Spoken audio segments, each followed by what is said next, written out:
Welcome to Turn Down for What, your source for EV news and updates. Like and subscribe on YouTube for more content like this episode. Let's dive on in. Welcome back to Turn Down for What. Another day, another episode, and Jesse didn't interrupt me this week, so we're starting off pretty good here.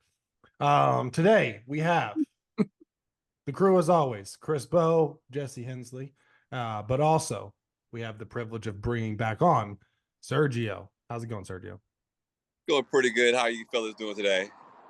Spectacular. It's always Welcome great back. to have you on, and we have an interesting topic slash update that we wanted to kind of provide in life. So when we last had you on, what were you driving at that time?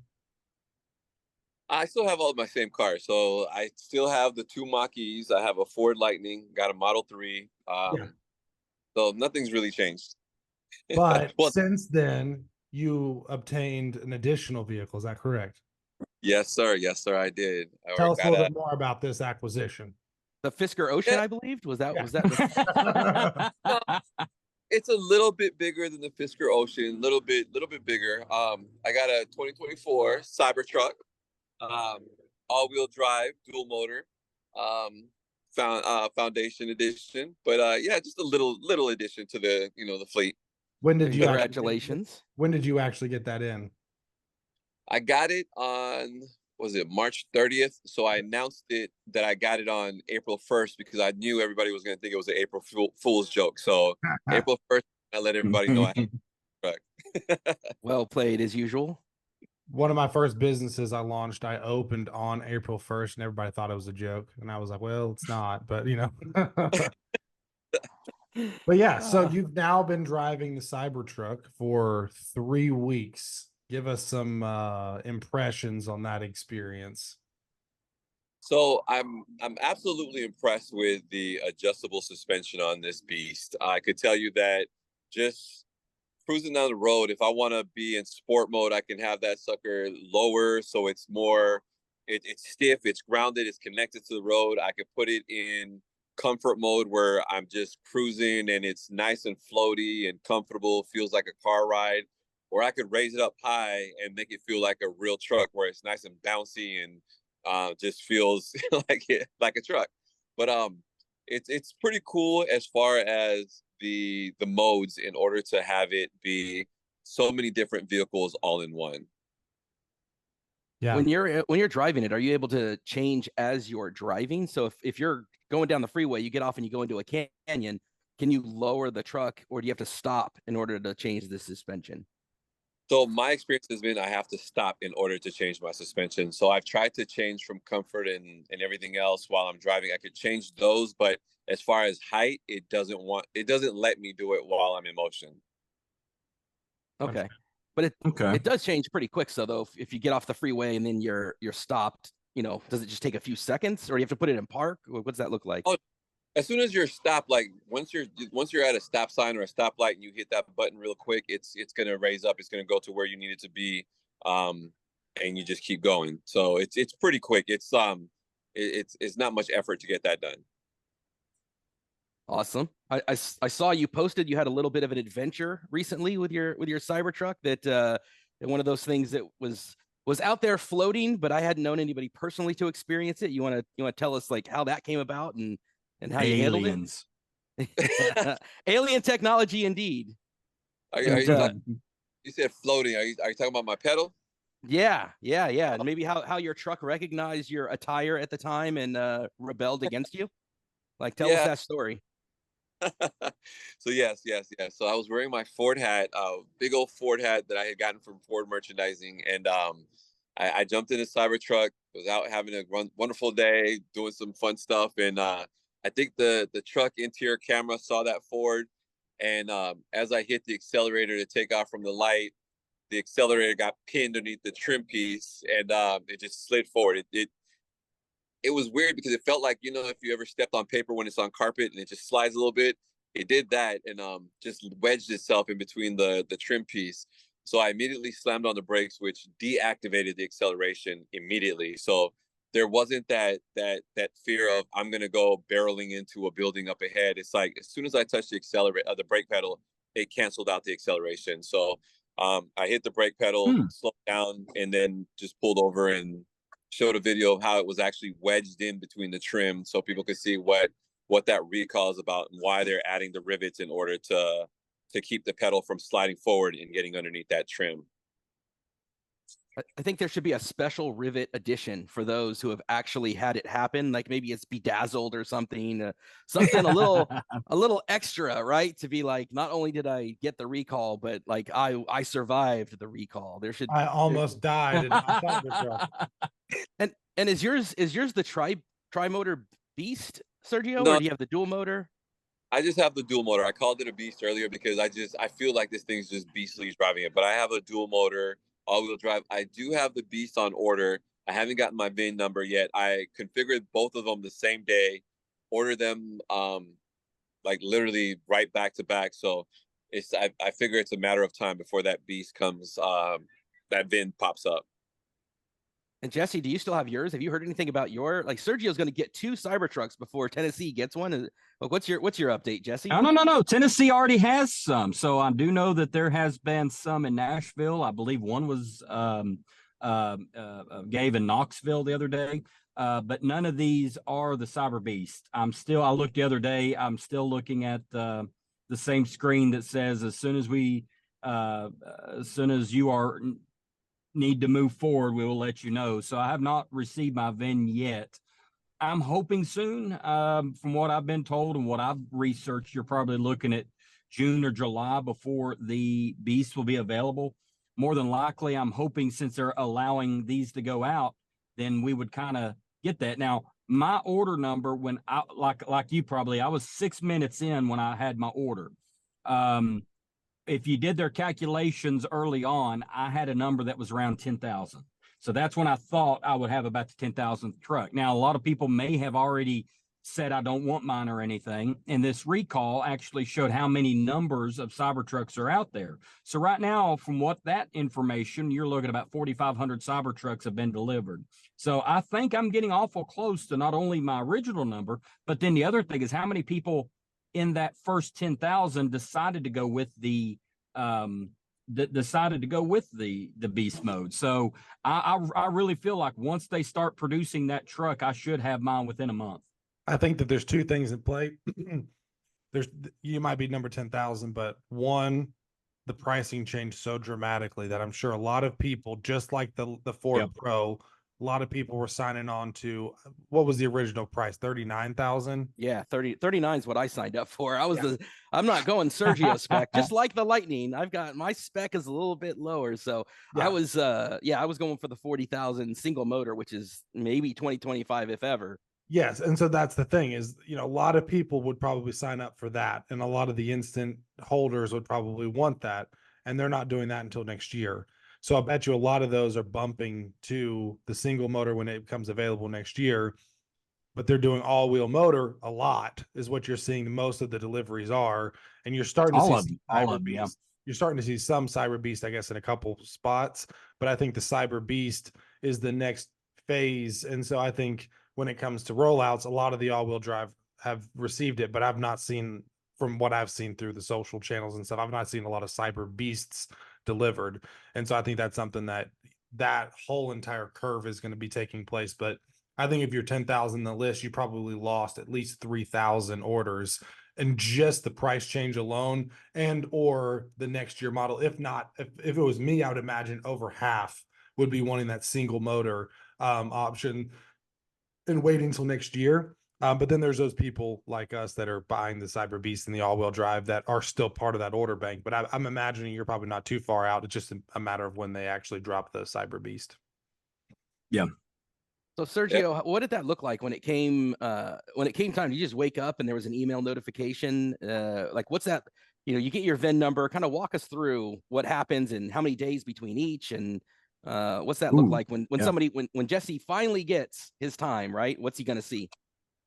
So at first, what I got was I got my app said you got a message from Tesla delivery, and so I opened it up and I saw that I had a VIN number. And please make sure you got everything completed. I didn't even get the email saying your VIN was assigned. So I was just like, okay, cool. I checked it, saw my VIN was assigned on the app, and I was just like, okay, well, I've already got everything else done. Let me pay for this real quick. I shot off a message and was like, hey, like, I'm ready to go. Let's make this happen. So they told me that mine was at the factory, that it was being built in Austin. So I was good to go. And so I decided that I wanted to just get more information. So I went up and talked to the service center, which was the best choice for me, because when I went and did that, they were like, hey, actually, we have one coming in and the guy doesn't want it. Do you want to just get his? And I was just like, absolutely, like, bump me up, because they were talking about mine was going to be another 2-3 weeks before it gets here. But with the one that was coming in, it was like 3 days. So I ended up reassigned the new VIN for, because my original VIN number was going to be number 1930. And so this one that I got now is 3340. I forgot what it is. But so my 1930 is, I don't know who's going to get that now, but I ended up taking somebody else's that didn't want there. So that was pretty cool. So from email to getting mine, about a week. But it should have been like 3 weeks. Should have been like 3 or yeah.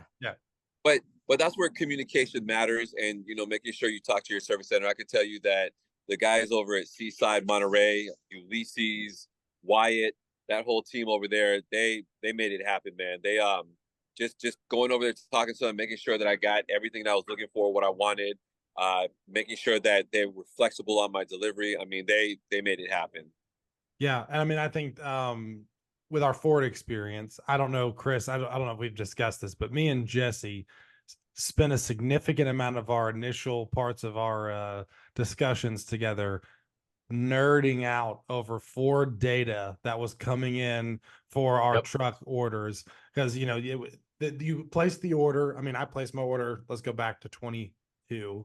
I placed my order in January. The order came out by the end of January. I had my order actually submitted and placed, but then like they did the big reveal in May, and then you started getting updates about your truck. And so it was, you're scheduled for production on this date. And so then like you actually knew the range, the week that your truck would be made in the factory.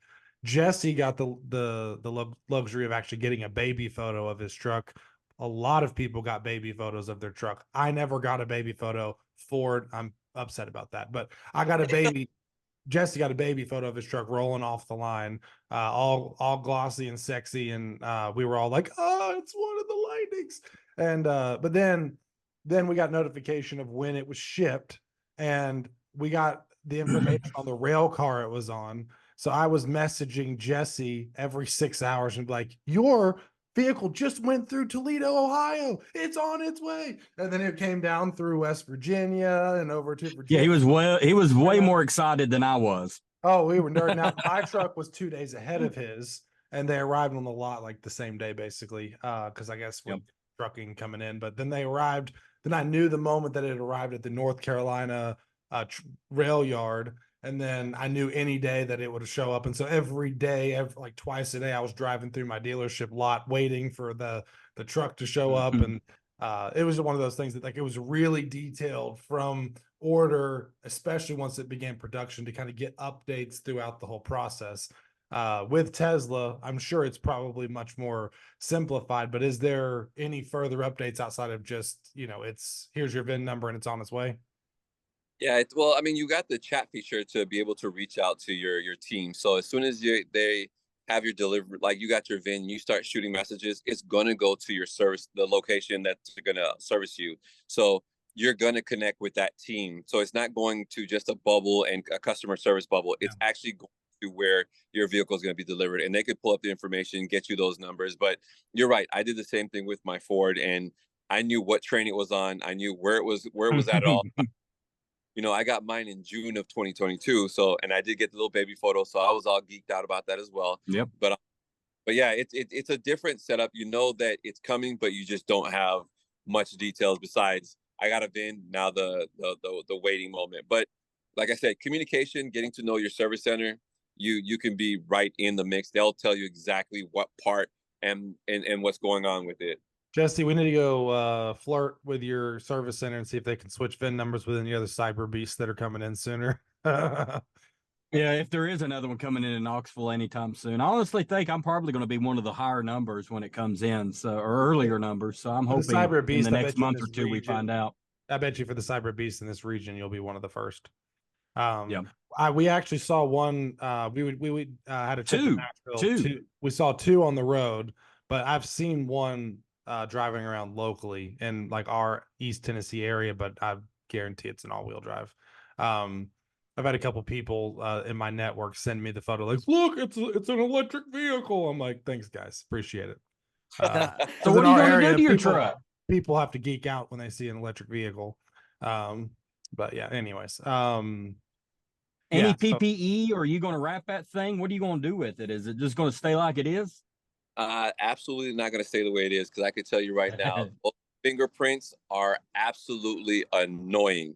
I can tell you I think after the first week, I started trying to clean them off, and I was using Windex. It was not working. I tried doing everything. My ultimate final fix was a little bit of palm olive and some water, and it took off the fingerprints. I recently started doing rubbing alcohol in a microfiber cloth, and that was even easier than the palm olive. So got a little bit of a solution to that to be able to keep it clean. But no, it's getting wrapped. I actually been in contact with this girl gonna wrap it for me, but it's currently at the tint shop right now getting the windows tinted, and then they want to do the wrap. So they're trying to pitch me on doing the wrap. So I'm flipping around with colors. I'm indecisive right now. What are you leaning gonna towards? some kind of flipping color. I don't want to do the matte black. I don't want to do just black. I don't want to do just anything gloss. I want to have it to where it's like, what in the hell color is what just happened? Like, Yeah. There's a black gold that I'm looking at that it looks black, but different angles it turns gold. I really like that look. There's another one that's blue, different angles it looks yellow. So that sounds cool. Yeah. Yeah, and if you're looking for something to make it unique, I can send you the turn down for what graphic, and you can have a nice little unique badge, one of one, Sergio, one of one. You can be the first. We'll give you exclusivity. Bro, I'll come pick it up. Just let me know, and you can tell me where you want me to put it on. I'll put it on for you. Just tell me when and where. I'll show up. That's great. Jesse's already discussing how we can wrap his truck to get the I mean, it's a QR code, logos. We're going to put everything on it. You see wrapped vehicles all the time, but you wrap a Cybertruck and everybody's like, yeah, turning their head and taking a peek. So anything you put on that thing is instant advertising. I was walking the strip. I was at an EV conference in Vegas like 3 weeks ago, and I was walking the strip, and here comes a Cybertruck rolling down Main Street Boulevard, whatever the main strip of Vegas is called. And my neck was craned hard, and they had a big old X Twitter handle on the side of their vehicle, and I was like, yep, that's instant advertising, because everybody was looking. They were driving real slow down the strip, knowing that everybody was gonna be looking at them, and that's just the way that it is. But yeah, try to get it wrapped by the end of May and come to the ACT Expo that we're going to. That way we can all geek out over it. I'll do my best on that. But no, it gets attention without even having a wrap on it. Just every single day that I go and park it and I come back, I got 8 to 12 Century alerts, and I'll go through. I'm actually going to start posting like those Century clips of the people like looking in my windows and everything else, because I mean, you can't take this thing anywhere, man. It's an attention grabber for sure. Even when I went and picked up my 37-foot travel trailer, the one that I used with the Lightning to tow from Florida all the way here to California, I went and picked it up in the Cybertruck just to see how it was going to handle that 37-footer. And it was pretty fun to see that, because the looks and the reactions when I was pulling out of the storage lot of people, just like everything paused. I mean, I passed by a golf course, all the golfers turned around and was looking, instead of doing their like focusing on their ball. It was a lot of fun, man. It's just it gets attention. Yeah. So let's talk about probably that, more than like an Aventador or something like that too, or a Ferrari. I mean, it's right now, I think it's so different. You're going to turn your head more than any other vehicle on the road. Period. Yeah, absolutely. Let's dig deeper into that, Sergio, because you kind of hinted and teased, and maybe you can give us a sneak peek that you're going to drop some knowledge, drop a video comparing the two. I mean, you've always got those those Lightning fanboys and the Tesla fanboys, and then one day you'll have to get a Rivian so you can kind of compare them all. I know you got to don't waste your time. Just stick with Ford. Nobody cares. Nobody cares about Rivian. Sorry if you're a Rivian driver, but Ford or Tesla. Let's keep going. Well, you got you got Silverado that I understand is coming in the mix, and that's that. It's got all that range, especially for you that tows, right? So, but as far as what you have today in your Jay Leno's garage that you have over there, can you give us a sneak preview, man? Give us some of the, you've driven it now for 3 weeks. Pedal flying off aside, right? Like, what's your impressions, man? Where are you feeling like this is where I prefer the Lightning, this is where I prefer the Cybertruck, or does the Cybertruck just kind of have a notch above in all levels? Like, where's that land for you? How are you feeling about the two? All right. Before I respond to that, I got to respond to Josh and let him know that I was thoroughly impressed with the Rivian's performance at King of Johnson Valley. But I could tell you that those Rivians, I was out there in my Lightning. There was a couple Cybertrucks out there, but those Rivians, they proved themselves at King of the Hammers, man. Like for being a Ranger knockoff, I agree with you. God, listen at him. He mad at him, ain't he? I've gotten smoked off the line by a buddy in a Rivian, and I do agree that the performance is there and it has its use case and all that. But for me, being a big dude, Rivian, man, sour grapes. I mean, it's a great vehicle. I like it a lot. We talked about the newer releases of some of the stuff they're coming out with. Rivian's a great brand. They're going to continue to do well. But for me personally, it'll be Ford. Gotcha. The Rivian is, I always believe, right tool for the right job. And I'll tell you, at least down here we have the Hollister dunes and the hills and the off-road course and all this kind of stuff. And nothing really honestly, like, objectively, nothing beats the Rivian when it comes to that. I mean, when the Lightning gets out there and tries to do what the Rivian's doing, you have to pull the running boards, you have to pull the front kind of fascia piece off there with that hangs down a bit. The Lightning and nearly the Lightning is not an off-roader. I've taken it. It is not no. off-road, and that thing scrapes all over the place. Right. It's definitely, if you're off-roading, Rivian is the superior choice by far. For residential driving, I think the Lightning has the perks on comfortability and some of the features and amenities and things. But for off-roading, it's literally catered to some of the technology. I don't know if you had the lift kit that the Cybertruck has, that have the ability to get to that higher elevation, I think you would have a pretty good truck. I mean, it still has a lockable diff. Everything that I've seen going into it, it looked like it handled pretty good. I actually think it's a better off-roader than the Cybertruck right now until they get the lockable diff unlocked with that truck. I guess you have to drive a certain many times and do ABB or something, up, down, left, right, to unlock Konica that code for the vehicle. There Contra you code. go. So Contra code. I think with that, it's I mean, the Lightning's not really geared to that. We know the switch gear was specialty made and crushes it. But in terms of what you're really going to buy, what you're going to walk out of the showroom with, I mean, I think Rivian's the top of that. I think Cybertruck's got the suspension, but it doesn't have the locker. I mean, now for my middle-aged midlife crisis and the way I drive it, I'm Lightning all day, man. But Sergio, you're out there adventuring, you're out there towing, you're traveling a lot. You've got a whole stable of vehicles. Like continue on, man. I want to kind of hear more about what you're seeing and feeling when you're driving. Absolutely, man. So I could tell you, so as far as comfort goes, the Lightning wins as far as the seats go. The Cybertruck has a pretty good setup for the seats, don't get me wrong, but the Lightning is definitely more comfortable. And I know as far as Chris goes, you pointed out something when I first drove the Cybertruck that I didn't even realize was going to be really big of a concern. But you're right. The window switches, you got to stretch that arm in order to pull it back. And I've noticed myself that I'm almost having to stop every time and look over to see where the switches are so I can go ahead and roll down the window instead of just having that natural placement. As far as ride goes, the Cybertruck because it has that adjustable ride quality. It rides better than the Lightning. Like you mentioned about the locking diff as well. Like I think that is a miss. It should have been there already. I don't like the fact that I have to drive. I know this is going to sound like a first world problem right now, but I don't like the fact that I don't have any assistive devices as far as cruising on the highway on the Cybertruck. Like I don't even have basic autopilot. I don't have FSD. I don't have any of that stuff. So all the thing is doing is slowing down and accelerating when traffic happens. So like an intelligent cruise control, that's it.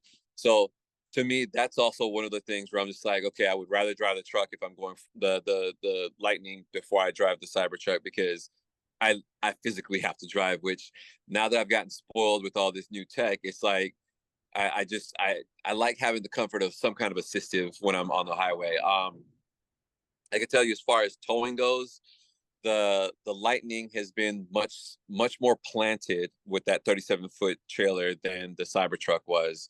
I had an issue where my auxiliary shuts off, so the plug where I'm plugging in my trailer into the truck shuts off when I jump out of the Cybertruck, which is annoying because when I'm trying to use my electric jacks in order to drop the trailer, my power has not been cut to it. So if my battery is low on my trailer, now I'm having an issue because it wants me to get back in the Cybertruck in order to give power to the auxiliary plug for the trailer, which I don't understand why. If I leave the door open and the truck is still on, why are you cutting power to the auxiliary? The Ford doesn't do that. If I have it powered on, it'll just keep the auxiliary going. So I don't like that. That was one of the things I don't like. I do like the amount of torque and power that the Cybertruck outputs when it's dragging my 37-foot-pound trailer. It definitely feels like it doesn't care about that trailer being behind it, opposed to the Lightning. I could feel that weight a little bit. But all in all, like Chris was saying earlier, there's different vehicles for different people that fit different scenarios. There's different fits. They're both great trucks. They're both fun to drive. I'm going to be releasing a couple of videos. I can tell you one of the things that I'm struggling with is keeping that windshield clean.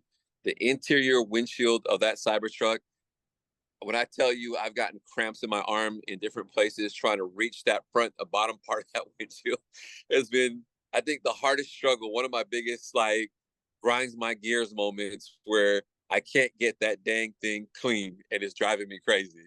So those extensions, those big extension poles with the, I bought one, but I bought one that has an extension, but it's just not extended enough in order to still reach that. I'm gonna have to bring it up, Chris, and have you try to clean it so I can show you how much fun it is to try to clean the field. That would make a hilarious video as I try to wedge my fluffy self into trying to get that window. Maybe I just wear some terry cloth and I just like there's enough room for you on that dashboard. It's a pretty big dashboard. I think you'll be, you know what? It's like a bunk bed. I'm gonna drive up there just so I could watch this. Tell me about the audio system, because in mine I don't have the platinum like you have, and so I've got just kind of the base B&O, and for me the Cybertruck had really impressive sound, but I can't compare it to the platinum because you got a lot more speakers and that kind of thing. Tell me about what you've experienced with when you're bumping the music in it. So great comparison, man. So as far as audio goes, comparing it to the Platinum Edition Lightning, the Cybertruck has a much stronger output when it comes to the bass. Like you can control that subwoofer, you can have that thing thumping, which I love a good thump. So I'm appreciating that part. As far as clarity goes, though, the Lightning has the tweeters definitely give you a better clarity when it comes to sound. But as far as like you want to be in party mode and you want to feel that music and have your mirrors rattling, that Cybertruck is going to do it for you. So if you like to listen to that bass, like when I'm listening to Tupac, I'm in the truck. When I'm listening to somebody else with vocals like Michael Jackson or something, I'm listening to it in the Lightning time. So, to each their own on different things as well. But both have great systems. I can tell you that I do enjoy that subwoofer and the speakers in the Cybertruck. Just different categories for me when it comes to what you're trying to do as well. So I was generally underwhelmed by, the Lariat extender range I don't think has as many speakers as the Platinum, But the Bose the B&O system that I have in my truck, I mean, it's good, it's fine, it's better than a generic, stereo, but at the same time, like for me, I expected more out of that level of system, um, tying into what I'm really excited about, and I've mentioned this to Jesse about 3 times in the last week. I really have high interest in giving the GMC Denali a shot. Their new release that they have, the Sierra EV that they're coming out with, their new release now says that it's going to get 440-mile range, which is a significant improvement. Higher voltage, the higher charging speeds with the 800-volt architecture. But they're going to put a Bose sound system in it, and then you're going to see some of those cool tech features that the upper trim level GMCs have.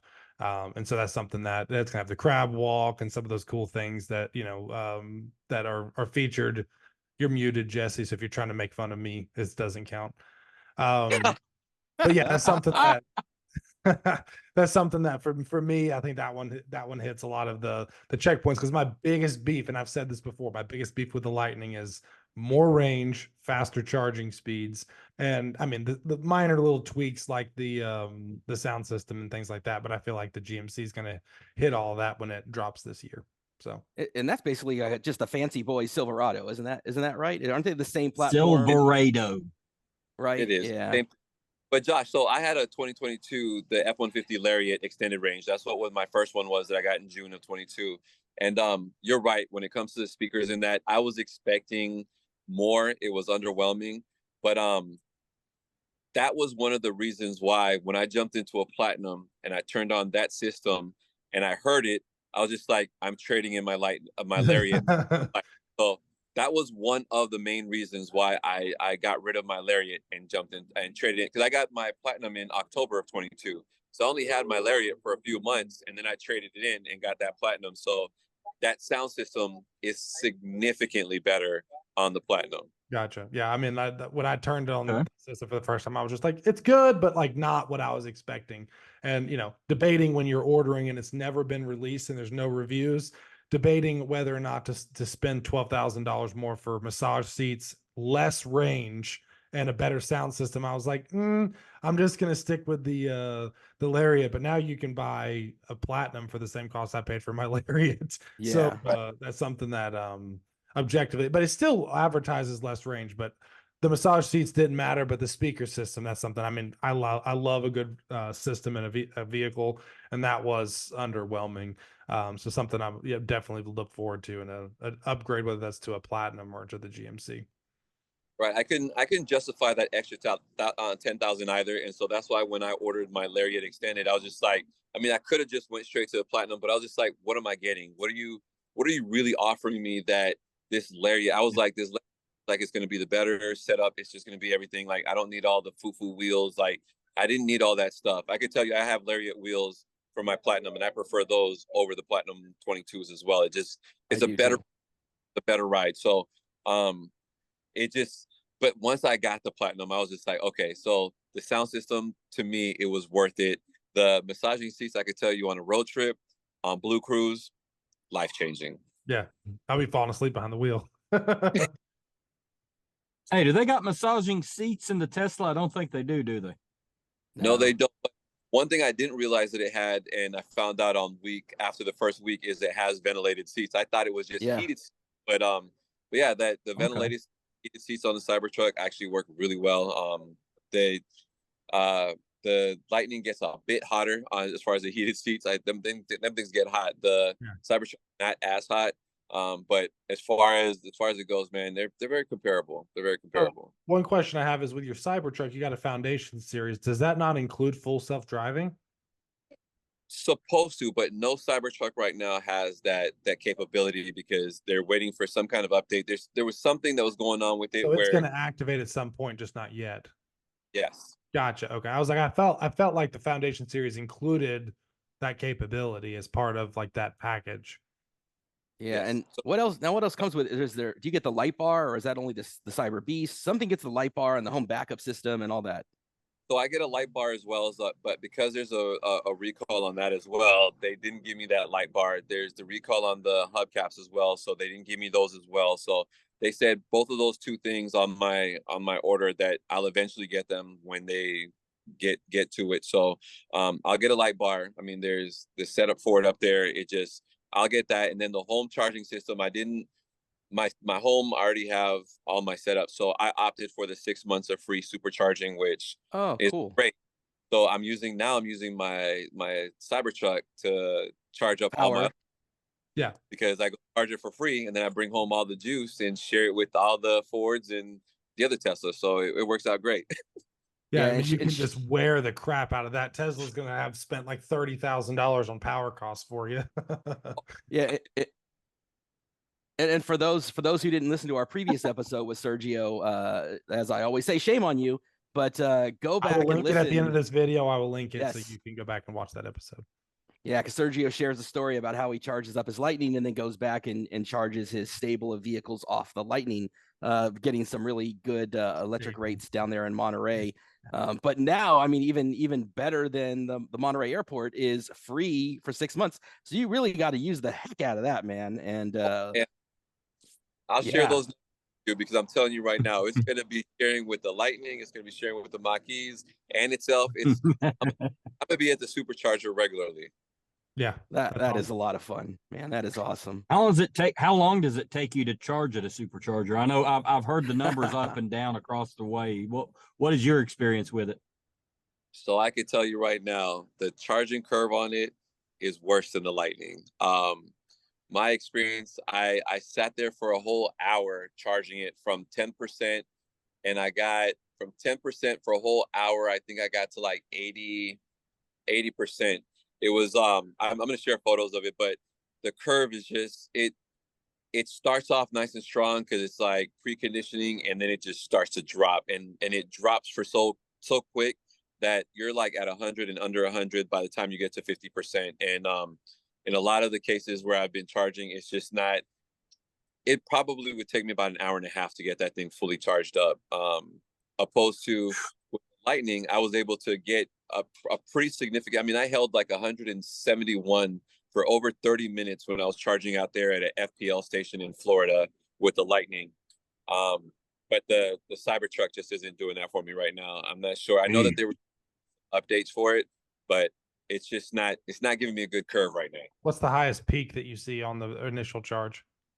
So yesterday I hit the highest that I've seen was 200. That's not great, honestly. I mean, you'd expect it to get more than that for being the battery pack size that it is. Right. So I mean, and that was driving it, preconditioning it, getting everything ready. I'm gonna do some more testing on that. I haven't done a full blown on the highway, stop at 10% or under, and then plug in and see what it's gonna do. But that test will come up when I go up to see Chris and have him clean my windshield. So I'll because that's going to happen. I'm going to record that. I'm going to share it because Chris, I need him to experience what it's like to try to clean that, so that way he can share it with everybody else and give a full, unbiased opinion of what it was like to clean it. Yeah, I mean, it's a beast of a beast of a windshield. But yeah, so I mean, that's interesting that the charge curve is not. I expected more out of that with what some of the other models of Tesla are receiving. Yeah. Same, because the Model 3, I mean, to me, that one charges, I mean, given it's a much smaller battery, but it's a much more consistent curve than, but I know that they mentioned doing an over-the-air update. I know that they're mentioning different things that they're doing with it, and we're all just standing by waiting to see what it's all going to get. Well, and I'm going to be the devil's advocate on that one too, because if I only have 4,000 or 5,000 vehicles out there, that's really not enough to know what real world is. And they're at least getting that data to find out.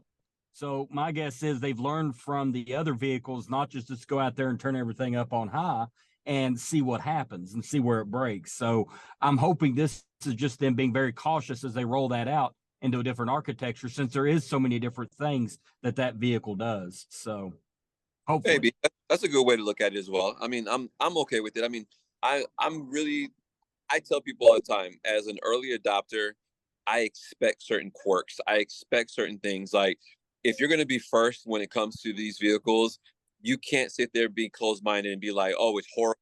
terrible, you're gonna have those experiences. Yeah.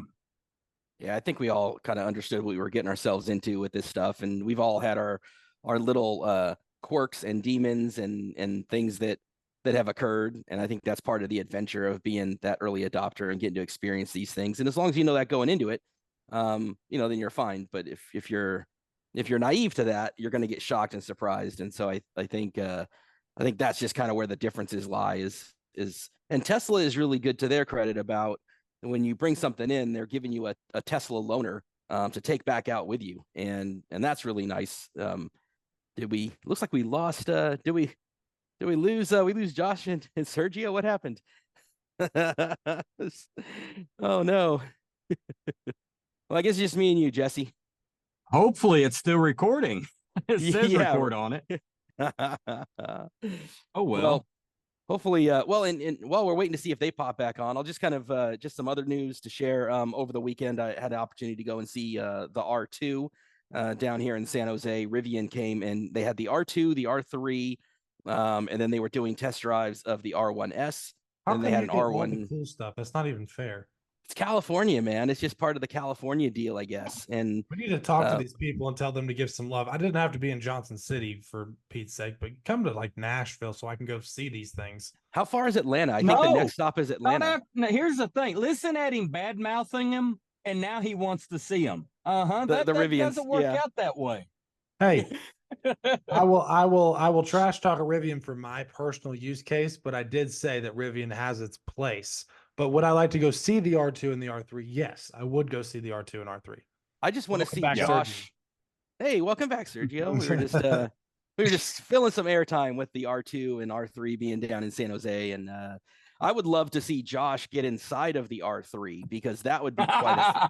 That would be like my first car. My very first vehicle I ever purchased for myself, brand new, was a Ford Focus, and I am 6'6". And I had to sell the vehicle in order to fit my daughter's car seat in the back because I could not actually get my legs underneath the steering wheel with her in the back seat. So yes. Wow, man. I don't know if anybody's old enough to remember the Police Academy movies from the 80s. There's this character, Hightower, that has to take the front seat out and then sit in the back seat in order to. Yeah, that was. That's me. And so the reason I would provide a negative to Rivian is my size. But for the use case of off-roading and for people that like Ranger-sized trucks, rock on. Good for you. Yep. But I will go. Go ahead. Talking about Rivian, just in case, there is a Rivian van that is an Amazon van that right now you can buy on Copart. It's coming up for auction. And I have not seen any of those going to private hands. So it would be wild to have one of those Rivian vans. It looks like front end damage only.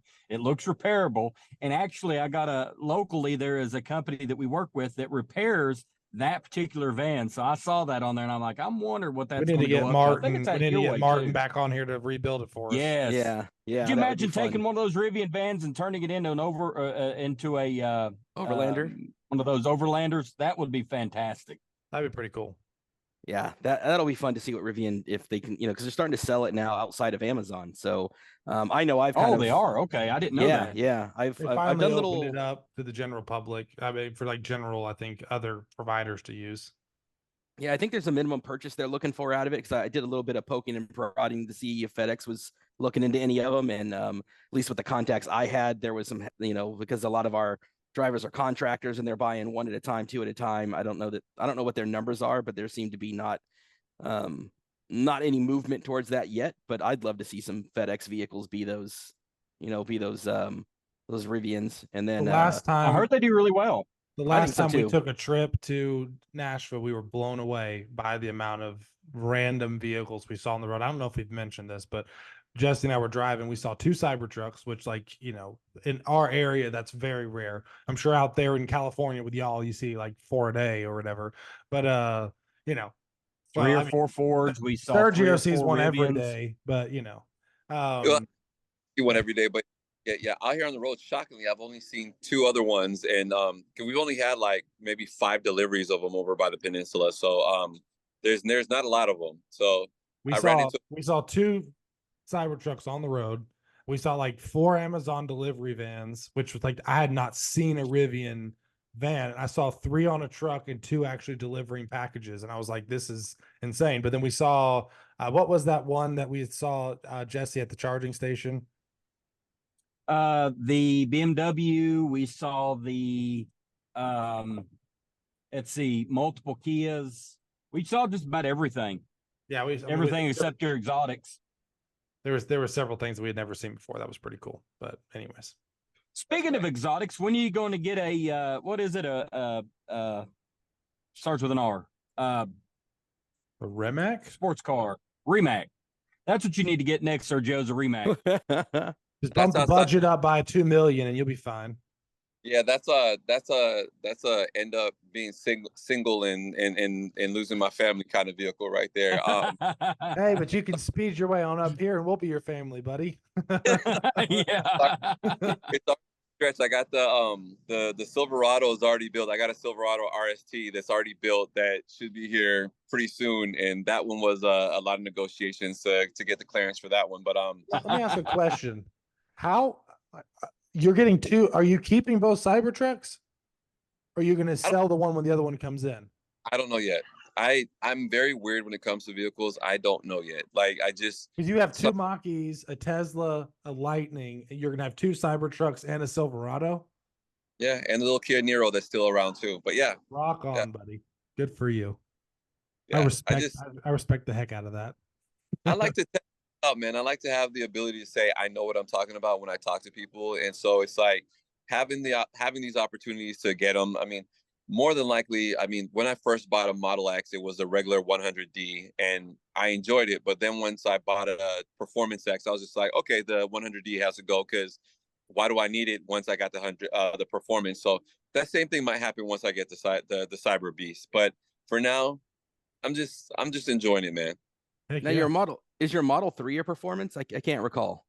No, it's just a regular standard range, bottom of the mill, white color, nothing extra, black interior. There was the cheapest one I could find. I just needed a tax break to offset some taxes, and so that's why I bought that one. So while we're busy spending your money, you know, you saw that the Model 3 Performance just launched, and so that one has and it qualifies for the tax break, so you can actually get the Model 3 Performance cheaper than you can the Sergio has one of those on order. He hasn't brought it up right yet. Yeah, so I was gonna ask you, have you eyeballed the Model 3 Performance? Is it calling out? Is the siren song whispering in your ear? Those tax breaks only work now if you meet a certain like financial like bracket, and so I don't think that I'm gonna meet that criteria when it comes to get. Before it was just you qualify for it if you bought it. Now you have to like the numbers have to match, and I think I'm gonna have a little bit of a problem with that. Well, I thought it happened kind of off the hood. How do they know, right? How do they catch up with you on the back end? I guess someone figures out like it's not like you have to claim it. It comes when you order it. It just comes off of it. It said something about, but for those that are financially qualified. So I'm thinking it has to do with your numbers, and I think they're going to be a problem. I'm just speaking off of what I think. I don't know, but I believe they mentioned that it was going to be off of your income. It's not been income based for that tax credit for electric vehicles. Okay. All right. So you just get the base Bose spec version of the Model 3. Then you're going to be stuck with at least one modest vehicle. I mean, no. Because I'm thinking about trading that one in and getting the Performance. Don't get me wrong. Like it's fun. He doesn't need the tax credit. That's the point. He's just doing it just to do it. He's like, let's just do it. So now I can get and get something fun. No, having something modest is fun as well. Don't get me wrong. Like we all need friends like Sergio. Yeah. It does.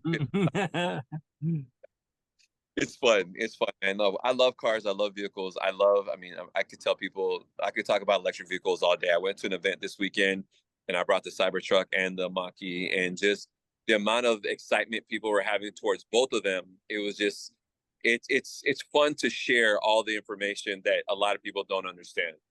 How did you bring both? Did you tow the Mach-E behind you? What did you, or did you have somebody else drive? What happened there? I took my little, I forgot what that thing is called now. I have a little electric little bike. And so I threw that in the back of the Mach-E, went and dropped off the Mach-E, and then jumped on my electric bike, and then went back home, and then grabbed the Cybertruck and came back over. So I left my crutches, jumped on the little e-bike, and then that was it.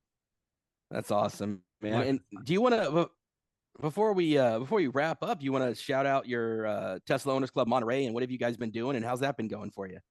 Man, so we had our official launch 2 weeks ago, which was pretty cool. So got a lot of turnout, even though it was rainy, windy, and cold. But we had 3 Cybertrucks total there. We had the Tesla Fremont came out and was doing test drives with the new Highland. We had a Model X there. We had Model Ys. We had Unplugged Performance that's now out here locally. They showed up as well. So it was really cool, man. And so Tesla Monterey Bay, we're now, we're covering Santa Cruz. We're covering the areas that haven't been covered. Like I mentioned earlier, I recruited a guy that just got his Cybertruck delivered. And so we're having fun. We're going to just build up this community, get everybody, to come together with, like-minded interest when it comes to electric vehicles, and just have a good time. So how would they find you on social media? So they can find us on X at Tesla MB. They can also find us under Tesla Silicon Valley. Like, we have our own chapter on their website as well. So TeslaSiliconValley.com. Anything Tesla MB, they'll be able to find us. I mean, even if they wanted to email us, they can email us at TeslaMB@gmail.com. But Tesla MB, Tesla Monterey Bay. Brilliant. Awesome. And then what's your YouTube when you drop your comparison videos and the video of me cleaning your windshield? Where are they going to find that entertaining? And I got to figure out how to do my channel the right way, but it's just Sergio Rodriguez, but it goes under Big Surge, surge for that electricity surge, but just Big Surge. But I'll make sure I share it with you guys, and you guys could drop a link to it. But I'm going to do a comparison video here that I'm going to be releasing, and just showing you guys different things that I like on the Lightning, some of the things that I like on the Cybertruck, and just share things that I wish that the Lightning had, things that I wish that the Cybertruck had, and just a realistic what it's like to have both of these, and just my impressions and opinions. Yeah, thanks for giving us a sneak preview into that, man. Leave us with one of each, man. What's one thing you wish the Lightning had? What's one thing you wish the Cybertruck had? Can you give us one teaser before you wrap up? So for the Lightning, I wish it had adjustable suspension. I absolutely appreciate the adjustable suspension, the air suspension on the Cybertruck. That's one thing that I wish that the Lightning had. I'll interrupt you and say the GMC that I want does have air ride suspension. Oh, fancy. You fancy, that's why. Yeah. So the GMC does, but the Silverado doesn't. Is that right? Probably. I mean, the GMC usually, I think, is like the bougie version. And so I think there's some things that are going to be on that are not on the other. But I'm sure that's just a top trim package too. I bet you if you go, once they drop their other trim models, it won't have it. See the air ride suspension on the lower trim classes. All right. And I interrupted you mid-sentence, but it was a point that I wanted to make. Oh, no worries at all. Share about your bouginess, Josh. We're okay. We're here. One day I aspire to have 6 EVs like you, but I'm working to get there. No worries. And then my miss, I think, on the Cybertruck that I'm not a fan of. On the Lightning, my tailgate is power up, power down, power up. On the Lightning, on the Cybertruck, is push it down, close with a little bit of control, and then after that, you have to do it manually, which another first world problem. However, I want to be able to push the button and close the tailgate. I don't like having to go touch things. Well, when you're spending, $80,000, $90,000, $100,000 on these trucks, you'd imagine that it would have that feature. So yeah, definitely. Well, there you go. Simple. Yeah. But I appreciate it, guys. Thank you very much for having me. I appreciate when you guys want to have these conversations. Bring me back anytime. Let me know. I'm going to be doing a huge towing expedition with the Cybertruck and that 37-foot trailer. So, I'd love to come back and chat with you guys. But thank you very much for having me on your show. And I look forward to linking up. Chris, I'm coming to have you clean this windshield. I'm not kidding, bro. I'm going to come see you. It's going to be on our channel. It's going to be on Chris's channel. It'll be on it'll be Chris slaving up under the windshield trying to get it clean. Right. That's awesome. There you go. Well, thanks again, guys. Have a wonderful day. Until next time. Thank you. Thanks for tuning in to Turn Down for What. Tune in next week for more EV news and updates. See you then.